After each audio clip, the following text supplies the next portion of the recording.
হয়ে পড়ি। কবি কাজী নজরুল ইসলামের লেখা লিটু চোর আমি পাঠ করব। বাবুদের তাল পুকুরে, হাবুদের ডাল পুকুরে, সে কি বাস করলে তারা, বলি থাম একটু দাঁড়া। পুকুরের ওই কাছে না লিচুড়া গাছ আছে না, সেখানা আসতে গিয়ে ইয়াক বড় কাস্তে নিয়ে। গাছে গোদেই চড়েছি, ছোট এক ডাল ধরেছি, ও বাবা মরাত করে পড়েছি সরাত জোরে। পড়বি পর মালির ধারে, সে ছিল গাছের আড়ে, বেটা ভাই বড় নচ্ছার, দুমাদুম গোটা দুধ চায়, দিলে খুব কিলো ঘুষি, একদম জোরসে ঠুসি।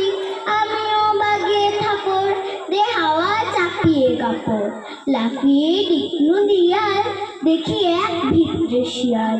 ও বাবা শিয়াল কোথা, ভোলাটা দাঁড়িয়ে হোতা, দেখে যেই আটকে ওঠা, কুকুরও জড়লে ছোটা।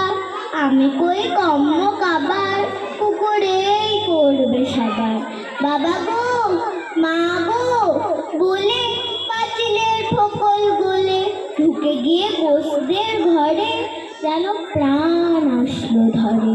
যাবো ফের কান